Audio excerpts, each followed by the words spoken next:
ഇനി രണ്ടെണ്ണം ഉപയോഗിച്ച് വെച്ചാൽ നമുക്ക് സ്റ്റിക്ക് കിട്ടും. സ്റ്റിക്ക് നമുക്ക് അന്നുകൊണ്ടാണ് പിന്നെ 2 സ്റ്റിക്ക് മാറ്റി വെച്ചിട്ട് ഇനി സ്റ്റിക്ക് നമ്മൾ എടുത്ത് വെച്ചിട്ട് ക്രാഫ്റ്റിംഗ് ടേബിളിലേക്ക്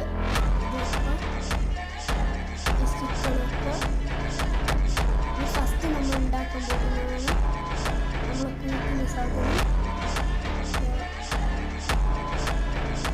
അതൊന്നും ഉണ്ടാക്കി അത് കഴിഞ്ഞിട്ട് നമ്മളെ ഹുക്കാണ് ഉണ്ടാക്കിയത്. അതൊന്നും ഉണ്ടാക്കി അത് കഴിഞ്ഞിട്ട് നമ്മളെല്ലാവരും മെയിൻ സമയം പിക്കാക്സ് അങ്ങനെ പിക്കാക്സ് ഇനി നമുക്ക് വാളില്ലാതെ എന്ത് മൈൻക്രാഫ്റ്റല്ലേ നമുക്ക് വാൾ ഉണ്ടാക്കാം.